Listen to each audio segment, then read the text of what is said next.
आज मैं आपको बताऊंगी डेफिनेट और इनडेफिनेट प्रोनाउन में क्या डिफरेंस है। जैसे अभी मैं आपको बोल रही हूँ, Ayesha is a good girl, she is a very good speaker, she loves to play cricket. यहाँ पे हम किसकी बात कर रहे हैं? आयशा की। आयशा की जगह हमने फिर कहा शी, यानी आयशा किसके बारे में बात कर रहे हैं हम? आयशा की ना। तो ये हो गया डेफिनेट नाउन। शी क्या हो गया? प्रोनाउन। यानी किसकी बात हो रही है? आयशा की। एक फिक्स बंदे की, पर्टिकुलर स्पेसिफिक पर्टिकुलर बंदे की हम बात कर रहे हैं, आयशा की। तो ये हो जाएगा डेफिनेट नाउन प्रोनाउन। ठीक है। अब जैसे मैं यहाँ बोल रही हूँ, someone has stolen my purse.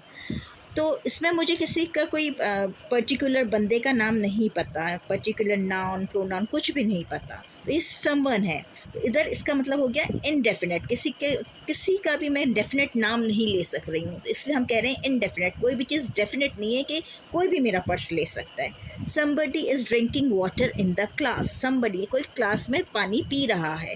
अब ये मुझे नहीं पता कि कौन पी रहा है, लेकिन कोई पी रहा है, तो यहाँ पे बात इनडेफिनेट हो गई। डेफिनेट नहीं है कि आयशा पी रही है या शैला पी रही है, कौन पी रहा है ये हमें बिल्कुल भी नहीं पता, इनडेफिनेट है, इसलिए हम इसमें यूज़ करेंगे somebody. Somebody is whispering in the class.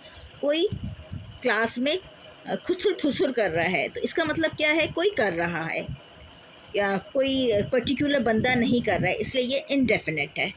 Anybody can do this, कोई भी कर सकता है। इसमें मैंने ये नहीं कहा है कि you can do this, Ayesha can do this, Shaila can do this, Salman can do this, anybody can do this, इसलिए ये इनडेफिनेट है। ठीक है। एवरीवन मेक्स मिस्टेक, कोई भी मिस्टेक कर सकता है। मैं ये नहीं कह रही हूँ कि only you can do mistake.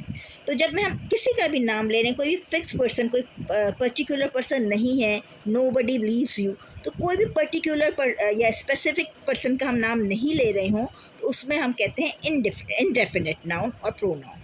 अब जैसे सारा हैज़ स्टोलन माई पर्स। अब मुझे डेफिनेट बात है कि भाई ये सारा ने मेरा पर्स चोरी किया है, इसमें मैं ये है definite noun.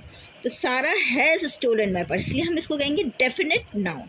Someone is crying, अब ये इनडेफिनेट नाउन है। क्यों? क्योंकि मुझे पता नहीं है कि कौन रो रहा है, कोई भी हो सकता है। मैं ये नहीं कह रही हूँ कि ये आयशा इज़ क्राइंग और सारा इज़ क्राइंग, इसलिए ये इनडेफिनेट नाउन है, क्योंकि मुझे कुछ पता ही नहीं है।